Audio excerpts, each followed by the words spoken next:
Hey everyone! Today we're going to dive into another short but incredibly meaningful surah from the Holy Quran, Surah Al-Kafirun. This surah carries a very clear and decisive message about the separation of truth and falsehood, and it reminds us of the importance of Tawheed, which is monotheism. Let's break down its meaning in a simple and easy-to-understand way. Declaring separation, the boundary between truth and falsehood. Surah Al-Kafirun was revealed at a time when the polytheists of Mecca were trying to compromise with Prophet Muhammad, peace be upon him.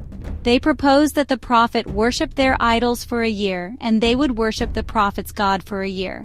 In response to this proposal, this surah was revealed to clearly define the boundaries between faith and idolatry. Say, O disbelievers! This verse begins with a direct address to those who stand against the truth and persist in idol worship. I do not worship what you worship. Here the Prophet explicitly and decisively declares that his path is completely separate from that of the polytheists. There is no compromise when it comes to the principle of Tawheed and the oneness of God. He will never worship their idols or false deities. Nor are you worshippers of what I worship. This verse is reciprocal and shows that the polytheists were also never willing to worship the one God. This statement emphasizes the fundamental and deep-rooted difference between the two paths. And I will not be a worshipper of what you have worshipped. This verse refers to the past, stating that the Prophet, throughout his entire life, has never believed in or worshipped idols or partners alongside God. His path has always been the path of monotheism. Nor will you be worshippers of what I worship.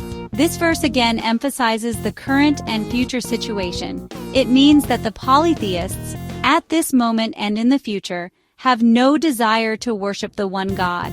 This repetition is, for emphasis on the impossibility of compromise and mixing truth with falsehood. For you is your religion, and for me is my religion. This concluding verse draws the clearest boundary between the two paths. It means that in matters of creed and worship, there is really no compromise. Each group has its own way, and the Prophet will never deviate from his true religion.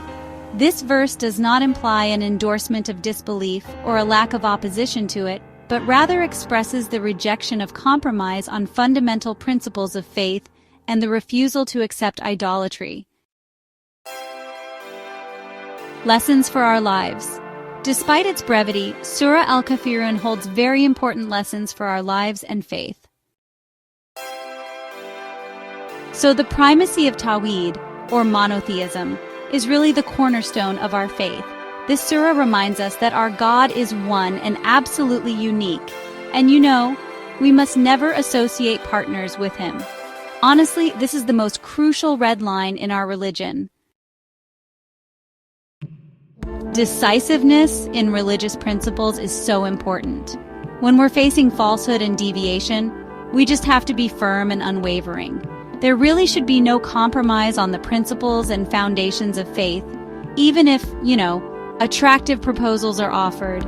This surah gives us the courage we need to stand firm against misguided demands.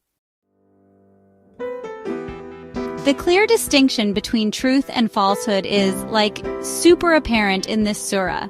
It shows us that the path of truth and the path of falsehood are totally separate and should never be mixed. A person has only one heart and simply can't believe in both good and evil at the same time, or in God and idols. In other words, you can't claim to be a Muslim while secretly harboring polytheistic beliefs. This clear distinction really helps us remain steadfast on our path of faith. Individual responsibility in religion means that, honestly, everyone is responsible for their own actions and choices in religion. Steadfastness against pressure is really important. The Prophet, peace be upon him, showed this resolve when he was under intense pressure from the polytheists. This surah teaches us to be firm and resilient, against societal or individual pressures to abandon our religious principles. Here's the English translation of Surah Al-Kafirun. In the name of Allah, the most gracious, the most merciful, say, O disbelievers, I do not worship what you worship, nor are you worshippers of what I worship, and I will not be a worshipper of what you have worshipped. Nor will you be worshippers of what I worship, for you is your religion, and for me is my religion. I hope this simple and clear explanation of Surah Al-Kafirun was beneficial for you. If you have any questions or comments, please leave them below.